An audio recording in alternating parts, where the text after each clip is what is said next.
Suatu hari, saat kota Madinah dalam suasana aman dan tenang, terlihat dari tempat ketinggian di pinggir kota debu tebal yang mengepul ke udara.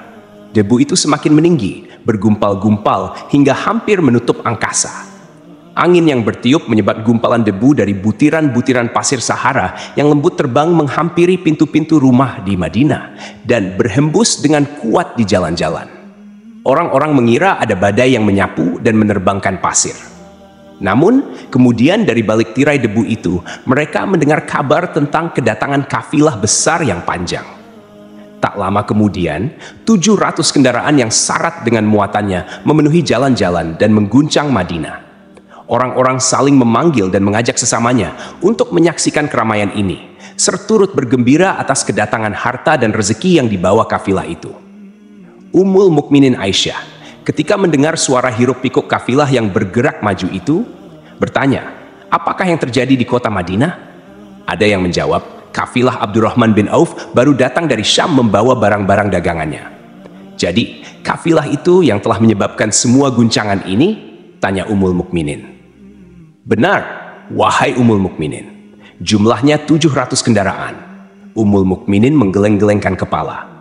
Pandangannya menerawang jauh seolah-olah sedang mengingat-ingat peristiwa yang pernah dilihat atau ucapan yang pernah didengarnya. Kemudian ia berkata, aku pernah mendengar Rasulullah bersabda, aku melihat Abdurrahman bin Auf masuk surga dengan merangkak. Abdurrahman bin Auf akan masuk surga dengan merangkak? Mengapa ia tidak memasukinya dengan melompat atau berlari-lari kecil bersama angkatan pertama para sahabat Rasulullah? Sebagian sahabat menyampaikan cerita Aisyah kepadanya, maka ia pun teringat telah mendengarkan hadits ini dari Nabi lebih dari satu kali dan dengan redaksi yang berbeda-beda. Sebelum tali-tali pengikat perniagaannya dilepas, Abdurrahman melangkahkan kakinya ke rumah Aisyah lalu berkata kepadanya, engkau telah mengingatkanku suatu hadits yang tidak pernah kulupakan. Maka saksikanlah bahwa kafilah ini dengan semua muatannya beserta kendaraan dan perlengkapannya, aku persembahkan di jalan Allah Azza wa Jalla, tambahnya. Seluruh muatan 700 kendaraan itu dibagikan kepada semua penduduk Madinah dan sekitarnya sebagai perbuatan baik yang agung. Peristiwa yang satu ini saja sudah cukup untuk mengukir sebuah gambaran yang sempurna tentang kehidupan sahabat Rasulullah, Abdurrahman bin Auf. Dialah saudagar yang sukses, lebih sukses daripada kesuksesan yang pernah ada. Dia merupakan orang kaya dengan kekayaan yang melimpah ruah. Dia adalah seorang mukmin bijaksana yang tidak ingin bagian dari keuntungan agamanya hilang begitu saja dan tidak sudi kekayaannya membuat dirinya tertinggal dari kafilah iman dan pahala surga. Untuk itu, ia mendermakan harta kekayaannya dengan kemurahan hati dan kesadaran nurani. Kapan dan bagaimana proses keislaman orang besar ini? Ia masuk Islam sejak fajar menyingsing. Ia telah memasukinya pada permulaan dakwah, yakni sebelum Rasulullah memasuki Darul Arkam dan menjadikannya sebagai tempat pertemuan dengan para sahabatnya yang beriman. Dia adalah salah seorang dari 8 orang yang lebih awal masuk Islam. Abu Bakar datang kepadanya menyampaikan Islam, termasuk kepada Utsman bin Affan, Az-Zubair bin Al-Awwam, Talhah bin Ubaidullah, dan Sa'ad bin Abu Waqqash. Tidak ada persoalan yang tertutup bagi mereka, dan tiada keraguan yang menjadi penghalang. Bahkan mereka segera pergi bersama Abu Bakar As-Siddiq menemui Rasulullah untuk menyatakan bayat dan memikul bendera Islam. Sejak menganut Islam hingga berpulang ke rahmatullah pada usia 75 tahun, Abdurrahman bin Auf selalu menjadi teladan yang cemerlang sebagai seorang mukmin yang besar. Hal ini menyebabkan Nabi memasukkannya dalam 10 orang yang telah diberi kabar gembira sebagai ahli surga. Umar mengangkatnya sebagai anggota majelis syura yang terdiri dari 6 orang, yang merupakan calon khalifah yang akan dipilih sebagai penggantinya. Kala itu, Umar berpesan Rasulullah wafat dalam keadaan ridha kepada mereka. Cepatnya Abdurrahman masuk Islam telah menyebabkan dirinya harus mengalami penganiayaan dan penindasan dari Quraisy. Ketika Nabi memerintahkan para sahabatnya hijrah ke Habasyah, Abdurrahman bin Auf pun ikut berhijrah. Ia kemudian kembali lagi ke Mekkah, lalu hijrah untuk kali kedua ke Habasyah, dan selanjutnya hijrah ke Madinah. Ia ikut bertempur di Perang Badar, Uhud, dan peperangan-peperangan lainnya. Keuntungannya dalam perniagaan sangat besar hingga mencapai batas yang membuat dirinya sendiri merasa takjub dan heran. Sehingga ia berkata, sungguh, aku melihat diriku ini, seandainya mengangkat batu, niscaya kutemukan emas dan perak di bawahnya. Perniagaan bagi Abdurrahman bin Auf bukanlah jenis perdagangan yang tercela maupun monopoli. Bahkan, ia sendiri bukanlah orang yang loba untuk mengumpulkan harta atas dorongan agar menjadi orang kaya. Bukan itu tujuannya, melainkan suatu amal dan kewajiban yang keberhasilannya akan menambah kedekatan jiwa kepada Allah dan berkorban di jalannya. Abdurrahman bin Auf seorang yang kuat emosi jiwanya, di mana ia menemukan kepuasan emosinya itu dalam amal yang mulia dimanapun berada. Apabila ia tidak sedang syalat di masjid dan tidak sedang berjihad dalam peperangan, ia pasti sedang mengurus perniagaannya yang berkembang pesat sehingga kafilah-kafilahnya dari Mesir dan Syria membawa ke Madinah barang-barang muatan yang dapat memenuhi kebutuhan seluruh jazirah Arab, baik pakaian maupun makanan. Yang menunjukkan bahwa ia seorang yang kuat emosi jiwanya adalah ketika kaum muslimin hijrah ke Madinah. Rasulullah pada waktu itu menerapkan aturan untuk mempersaudarakan dua orang sahabat. Salah seorang dari muhajirin warga Mekkah dan yang lain dari Ansyar penduduk Madinah. Persaudaraan ini berjalan dengan sempurna hingga membuat hati terpesona. Orang-orang Ansyar yang merupakan penduduk asli Madinah membagi seluruh kekayaan miliknya menjadi dua dengan saudaranya dari kalangan muhajirin. Bahkan istri pun direlakan. Apabila ia beristri dua, ia pun rela menceraikan satu untuk diperistri saudaranya. Ketika itu Rasul yang mulia mempersaudarakan antara Abdurrahman bin Auf dengan Sa'ad bin Rabi. Marilah kita dengarkan sahabat yang mulia, Anas bin Malik, mengisahkan kepada kita apa yang terjadi. Sa'ad berkata kepada Abdurrahman, "Saudaraku, aku adalah penduduk Madinah yang paling banyak harta. Silakan pilih separuh hartaku dan ambillah. Aku juga mempunyai dua istri. Perhatikan yang lebih menarik hatimu dan aku akan menceraikannya, sehingga engkau dapat memperistri dirinya." Abdurrahman bin Auf menjawab, "Semoga Allah memberkahi dirimu dalam istri dan hartamu. Tunjukkanlah letak pasar kepadaku." Abdurrahman pergi ke pasar. Ia berjual beli di sana dan mendapatkan keuntungan. Kehidupan Abdurrahman bin Auf di Madinah, baik semasa Rasulullah maupun sepeninggal beliau, selalu ditunaikan dengan sempurna untuk memenuhi hak din ini dan beramal di dunia. Perniagaannya sukses dan menguntungkan. Seperti diungkapkannya sendiri, bahwa seandainya ia mengangkat batu dari tempatnya, ia pasti mendapatkan emas dan perak di bawahnya. Salah satu faktor yang membuat perniagaannya berhasil dan mendapatkan berkah adalah karena ia sangat selektif untuk berniaga yang halal dan benar-benar menjauhkan diri dari segala bentuk jual beli yang haram, bahkan yang syubhat. Selain itu, faktor yang menambah kejayaan dan keberkahan Abdurrahman bin Auf adalah labanya yang bukan hanya untuk dirinya sendiri, melainkan di dalamnya terdapat bagian Allah yang ia penuhi dengan baik. Ia menggunakan hartanya untuk memperkokoh hubungan kekeluargaan dan mengeratkan tali persaudaraan, serta menyediakan perlengkapan yang diperlukan tentara Islam. Bila total perniagaan dan kekayaan lainnya ditambah keuntungan yang diperolehnya dihitung, jumlah kekayaan Abdurrahman bin Auf dapat diperkirakan dengan memperhatikan jumlah yang dibelanjakan di jalan Allah, Rabb semesta alam. Suatu hari ia mendengar Rasulullah bersabda, "Wahai Ibnu Auf, engkau termasuk golongan orang kaya dan engkau akan masuk surga dengan merangkak. Karena itu, pinjamkanlah kekayaan itu kepada Allah, agar Dia mempermudah langkahmu." Sejak mendengar nasihat Rasulullah ini dan menyediakan bagi Allah pinjaman yang baik, Allah justru semakin melipat gandakan kekayaannya hingga berlimpah.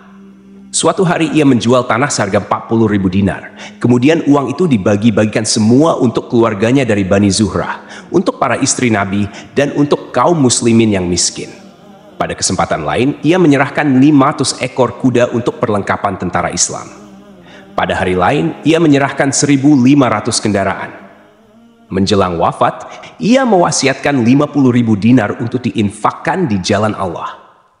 Ia juga berwasiat bagi setiap orang yang ikut perang Badar dan masih hidup, masing-masing mendapatkan 400 dinar. Hingga Utsman bin Affan juga mengambil bagian dari wasiat itu, meskipun termasuk orang kaya. Ia berkata, "Harta Abdurrahman bin Auf halal lagi bersih, dan memakan harta itu membawa keselamatan dan keberkahan." Ibnu Auf adalah seorang yang mengendalikan hartanya, bukan dikendalikan oleh hartanya. Sebagai buktinya, ia tidak mau celaka dengan mengumpulkannya dan tidak menyimpannya. Bahkan ia mengumpulkannya dengan tetap merendahkan hati dan dari jalan yang halal. Kemudian harta itu tidak ia nikmati untuk kepentingan sendiri, melainkan untuk dinikmati bersama keluarga, kerabat, rekan-rekan, dan masyarakat seluruhnya. Karena begitu luas pemberian serta bantuannya, ada yang mengatakan seluruh penduduk Madinah berserikat dengan Abdurrahman bin Auf pada hartanya. Sepertiga dipinjamkannya kepada mereka, sepertiga lagi dipergunakannya untuk membayar utang-utang mereka, dan sepertiga sisanya dibagi-bagikannya kepada mereka. Harta kekayaan ini tidak akan pernah membuat keadaan dan kesenangan pada dirinya selama ia belum menemukan jalan untuk membela agama dan membantu rekan-rekannya. Adapun untuk selain itu, ia selalu merasa khawatir terhadap kekayaannya. Suatu hari dihidangkan kepadanya makanan untuk berbuka, karena waktu itu ia sedang berpuasa. Ketika pandangannya tertuju pada hidangan tersebut, selera makannya pun bangkit. Namun ia justru menangis sambil berkata, Mus'ab bin Umair telah gugur sebagai syahid, dan ia jauh lebih baik daripada aku.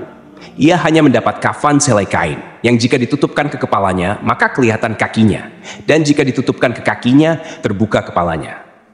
Demikian pula Hamzah yang jauh lebih baik daripada aku. Ia pun gugur syahid, dan saat akan dikuburkan hanya mendapatkan sehelai selendang. Dunia telah dihamparkan kepada kami seluas-luasnya, dan hasil sebanyak-banyaknya telah diberikan kepada kami. Sungguh kami khawatir bila pahala kebaikan kami telah disegerakan balasannya di dunia. Pada peristiwa lain, sebagian sahabatnya berkumpul bersamanya menghadapi jamuan makan di rumahnya. Tak lahat Senin sebelum berpulang di hadapan mereka, Abdurrahman menangis sehingga rekan-rekannya bertanya, "Apa yang buatmu menangis, wahai Abu Muhammad?" Abdurrahman bin Auf pun menjawab, Rasulullah telah wafat dan semasa hidupnya beliau beserta keluarganya tidak pernah merasakan kenyang makan roti gandum. Apa harapan kita apabila dipanjangkan usia tetapi tidak menambah kebaikan bagi kita? Demikianlah, kekayaannya yang melimpah itu sedikit pun tidak membangkitkan kesombongan dan takabur dalam dirinya. Bahkan orang-orang mengatakan tentang dirinya, seandainya seorang asing yang belum pernah mengenalnya kebetulan melihatnya sedang duduk bersama budak-budaknya, niscaya ia tidak bisa membedakannya di antara mereka. Namun, bila orang asing itu mengenal satu saja sisi jihad Ibnu Auf dan ujian yang dihadapinya, ia pasti langsung mengetahui siapa dia. Misalnya, jika ia mengetahui bahwa di tubuhnya terdapat 20 bekas luka dari perang Uhud dan bahwa salah satu dari bekas luka ini meninggalkan cacat pincang yang tidak sembuh-sembuh pada salah satu kakinya, atau jika ia tahu bahwa beberapa gigi serinya rontok di perang Uhud yang menyebabkan kecadelan yang jelas pada ucapannya, maka ia pasti menyadari bahwa laki-laki yang berperawakan tinggi dengan wajah berseri, kulit halus, pincang, dan cadel sebagai tanda jasa dari perang Uhud, itulah Abdurrahman bin Auf. Semoga Allah ridha kepadanya, dan ia pun ridha kepada Allah. Kita sudah terbiasa memperhatikan tabiat manusia, bahwa harta kekayaan biasanya menyebabkan seseorang suka berkuasa.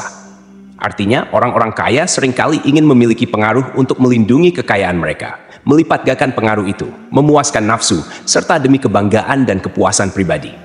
Semua ini merupakan sifat yang biasanya dibangkitkan oleh kekayaan. Namun, bila kita melihat Abdurrahman bin Auf dengan kekayaannya yang melimpah, kita akan menemukan manusia ajaib yang sanggup menguasai watak dasar manusia dalam hal ini dan melangkahinya menuju puncak ketinggian yang istimewa. Peristiwa ini terjadi ketika Umar bin Al-Khattab hendak berpisah dengan rohnya yang suci dan memilih 6 orang di antara para sahabat Rasulullah agar mereka memilih salah seorang di antara mereka untuk menjadi khalifah yang baru. Pada saat itu, Semeri menunjuk ke Ibnu Auf. Bahkan sebagian sahabat menegaskan bahwa dialah orang yang lebih berhak menjadi khalifah di antara 6 orang itu. Namun ia menjawab, "Demi Allah, seandainya diambilkan pisau lalu ditaruh ke atas leherku, kemudian kalian menusukkannya sampai tembus, itu lebih aku sukai daripada menerima jabatan tersebut." Demikianlah, saat 6 orang terpilih itu mengadakan pertemuan untuk memilih salah seorang di antara mereka sebagai khalifah pengganti Al-Faruq, Umar bin Al-Khattab, Abdurrahman bin Auf telah menyatakan kepada rekan-rekannya bahwa ia telah melepaskan haknya yang dilimpahkan Umar kepadanya sebagai salah seorang dari 6 calon yang akan dipilih menjadi khalifah. Dengan demikian, kewajiban mereka untuk melakukan pemilihan itu terbatas di antara mereka berlima saja. Sikap zuhudnya terhadap jabatan pangkat ini dengan cepat telah menempatkan dirinya sebagai hakim di antara 5 orang tokoh terkemuka itu. Mereka menerima dengan senang hati agar Abdurrahman bin Auf menetapkan pilihan khalifah di antara mereka berlima. Ali bin Abi Thalib mengatakan, Aku pernah mendengar Rasulullah menyifatimu bahwa engkau adalah orang yang dipercaya oleh penduduk langit dan dipercaya pula oleh penduduk bumi. Ibnu Auf akhirnya memilih Utsman bin Affan untuk jabatan khalifah, dan yang lain pun menyetujui pilihannya. Itulah hakikat seorang laki-laki yang kaya raya dalam Islam. Apakah Anda telah memperhatikan bagaimana Islam telah mengangkat dirinya jauh di atas kekayaan dengan segala godaan dan penyesatannya itu? Dan bagaimana ia menempa kepribadiannya dengan sebaik-baiknya. Pada tahun 32H, tubuhnya berpisah dengan rohnya. Ummul Mukminin Aisyah ingin memberinya kemuliaan khusus yang tidak diberikannya kepada orang lain, dengan memberikan usulan kepadanya ketika ia masih terbaring di ranjang menuju kematian, agar bersedia dikuburkan di pekarangan rumahnya, berdekatan dengan Rasulullah, Abu Bakar, dan Umar. Namun, ia memang seorang Muslim yang telah dididik Islam dengan sebaik-baiknya, sehingga merasa malu bila dirinya diangkat dan disandingkan dalam kedudukan tersebut. Selain itu, ia telah membuat janji dan ikrar yang kuat dengan Utsman bin Maz'un, yakni jika salah seorang di antara mereka meninggal sesudah yang lain, hendaklah ia dikuburkan di dekat sahabatnya itu. Saat rohnya bersiap-siap memulai perjalanannya yang baru, air matanya meleleh, sedangkan lidahnya bergerak-gerak mengucapkan kata-kata, "Aku khawatir dipisahkan dari sahabat-sahabatku karena kekayaanku yang melimpah ruah." Namun, ketenangan dari Allah segera menyelimutinya, lalu senyuman tipis menghiasi wajahnya, disebabkan sukacita yang memberi cahaya dan kebahagiaan yang menenteramkan jiwa. Ia memasang telinganya untuk menangkap sesuatu, seolah-olah ada suara yang lembut merdu yang datang mendekat. Ia sedang mengenang kebenaran sabda Rasulullah yang pernah beliau ucapkan, Abdurrahman bin Auf di dalam surga. Ia mungkin juga sedang mendengarkan janji Allah dalam kitabnya. Orang yang menginfakkan hartanya di jalan Allah, kemudian tidak mengiringi apa yang diinfakkan itu dengan menyebut-nyebutnya dan menyakiti perasaan penerima. Mereka memperoleh pahala di sisi Rabb mereka. Tidak ada rasa takut pada mereka, dan mereka tidak bersedih hati.